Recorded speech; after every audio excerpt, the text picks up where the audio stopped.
কেমন আছেন সবাই? আশা করি ভালো আছেন। আজকে সোমবার 11 আগস্ট 2025 প্রথম আলো নিয়ে হাজির হয়েছি। আমাদের ইন্টারন্যাশনাল পার্টির জন্য একটা একটা ডেডিকেটেড ইউটিউব চ্যানেল খোলা হয়েছে, সো আপনারা জয়েন হয়ে থাকবেন। লিঙ্কটা ভিডিও ডেসক্রিপশানে পেয়ে যাবেন। এছাড়া প্রতি উইকে ফ্রাইডেতে আপনারা আমাদের বেঙ্গল সোসাইটি ওয়েবসাইটে ফ্রি পরীক্ষা দিতে পারবেন, ফ্রি মডেল টেস্ট। ওটার যে সিলেবাস সেটা আগে থেকে আমরা প্রোভাইড করে দিই, যেমন এই মাসের ফুল সিলেবাস প্রোভাইড করা আছে। আপনারা সেই সিলেবাস অনুযায়ী ধরে পড়ে ফ্রি পরীক্ষা দিতে পারবেন, ফ্রি প্রিপারেশন নিতে পারবেন। কেমন? দেখেন যে আলোচনায় গণভোট সহ কয়েকটি বিকল্প পদ্ধতি আলোচনা করা হচ্ছে এখন। জুলাই সনদের বাস্তবায়ন বলেন বা জুলাই সনদ না বলে আপনি যদি বলেন হচ্ছে যে আপনার সংস্কারগুলো করা হচ্ছে, সেই সংস্কারগুলো আসলে আপনি কীভাবে বাস্তবায়ন করবেন। এখন অনেকে বলতেছে যে এই গভর্নমেন্টের হচ্ছে সেই সংস্কার বাস্তবায়ন রাইট নাই। এখন আবার অনেকে আবার যখন এই গভর্নমেন্টের রাইট আছে কিনা, এই গভর্নমেন্টের থাকার রাইট আছে কিনা, তখন আবার বলে রাইট আছে। কেন? রাইট নাকি জনগণ দিছে। তো যেই সরকারকে জনগণ রাইট দিছে সেই সরকারকে মানে সে সরকার চালাইতে পারলে সে নিয়ম বানাইতে পারবে না, তাহলে আবার এটা কেমন রাইট হইল?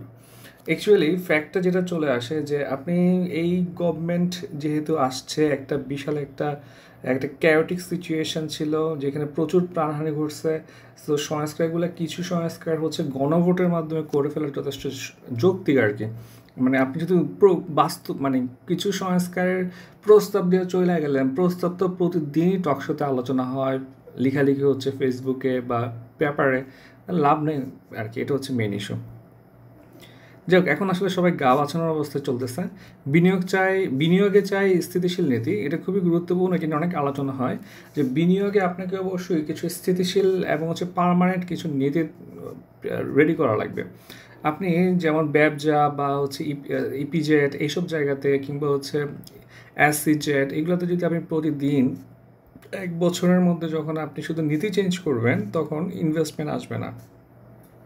কারণ কেউ যখন $50 মিলিয়ন ইনভেস্ট করবে, তখন স্বাভাবিকভাবে সে প্ল্যান করবে 20-30 ইয়ার্সের জন্য। 1 বছর দিয়ে কিছু হবে না।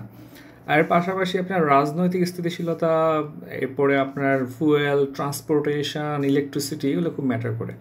বর্তমান সময়ে আপনার বিনিয়োগ যে খুব বেশি হবে না, এটা স্বাভাবিক। কারণ বর্তমান সময়ে বিদেশি বিনিয়োগ বাদ দেন, দেশি বিনিয়োগই হবে না। আপনি নিজেও ব্যবসা শুরু করবেন না, আপনি ভাববেন যে আসলে সরকার চেঞ্জ হয়ে কে আসুক দেখি, এরপরে আমি বিনিয়োগ করবো।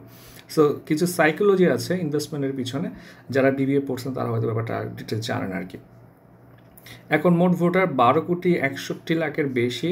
দেখেন, আমরা একটা ডেমোগ্রাফিক ডিভিডেন্ড যে আপনার ক্রস করতেছি, এটা ভোটার সংখ্যা দেখেই বোঝা যায়। ভোটার হচ্ছে আপনার 18+, তার মানে হচ্ছে আমাদের প্রায় 17 কোটির মধ্যে 12,61,00,000 হচ্ছে আমরা 18+।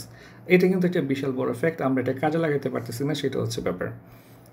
ইসির প্রাথমিক বাছাইয়ে উত্তীর্ণ এনসিপি সহ অন্তত 16টা দল, তেমন কিছু নেই। এরপরের পেজে দেখি আমরা, নির্বাচনের জন্য আনা হচ্ছে 40,000 বডি ক্যামেরা। এটার মাধ্যমে আপনার নির্বাচনের যে নিরাপত্তা দায়িত্বে যে কর্মকর্তারা থাকবেন, তাদের কাজগুলোকে হচ্ছে মনিটরিং করা যাবে এবং ডিলিট করা যাবে না। সো খারাপ কাজগুলো দেখা যাবে।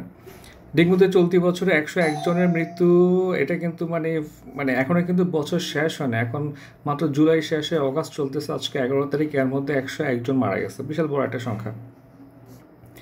নির্বাচনে নারীদের জন্য দলীয় মনোনয়ন বাড়াতে হবে, এগুলো নিয়ে আসলে প্রতিদিন ডিসকাশন হচ্ছে। দলের যদি আপনার একটা সুমতি না হয়, হ্যাঁ, দলগুলো আসলে এখন এটা আসলে যে বললো গতকাল পরীক্ষা আসে বয়েজ ক্লাব হয়ে গেছে, দলগুলো আসলে বয়েজ ক্লাবই। মানে আপনি বর্তমান সময়ে নারীদেরকে রাজনীতি করতে দেখবেন না, বা যেসব নারীরা রাজনীতি করে ওদেরকে মানে ইউনিভার্সিটি লেভেলে দেখবেন ওদেরকে খুবই খারাপ চোখে দেখা হয়, স্টুডেন্টরাই দেখেন। কারণ প্রলোভন ধরেই নেয় যে ভালো মানুষ রাজনীতি করে না। এই যে রাজনীতি নিয়ে একটা খারাপ চিন্তা, অথচ এই রাজনীতিবিদের দেশ চালাচ্ছে। রাজনীতির প্রতি আমাদের ভাবমূর্তি চেঞ্জ করা লাগবে। রাজনীতি খারাপ কিছু না, এবং রাজনীতিতে ভালো মানুষের আসা লাগবে, এবং ভালো কাজ করে রাজনীতিতে সার্ভাইভ করা লাগবে। কেউ যদি খারাপ কাজ করলে সার্ভাইভ করতে না পারে, এটা যদি আপনি এনশিওর করতে পারেন, তাহলেই আপনার ভালো মানুষ আসা শুরু হবে।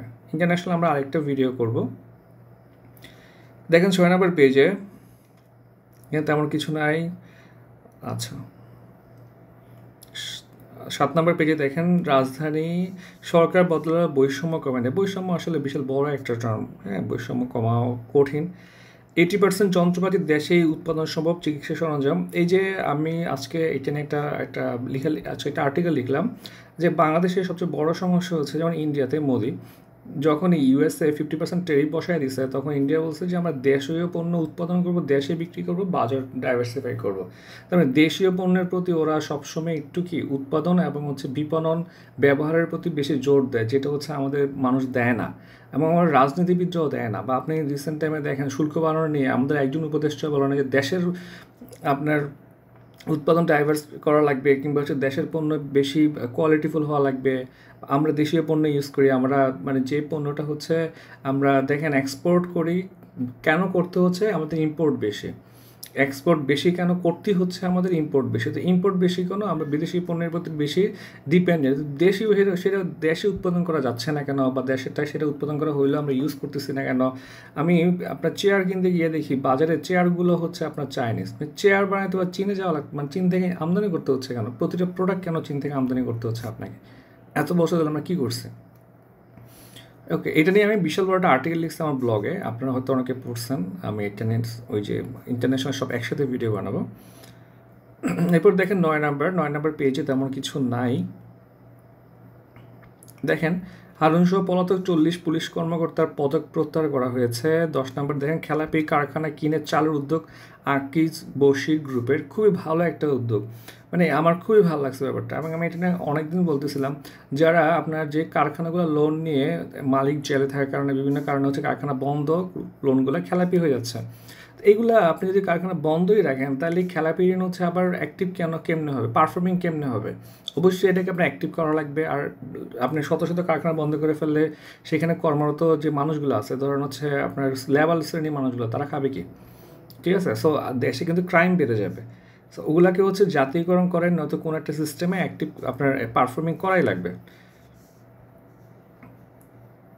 দেখেন চালের দাম 8 বছরের সর্বনিম্ন বিশ্বের চালের দাম, যদিও বাংলাদেশের চালের দাম রিসেন্ট টাইমে বাড়ছিল।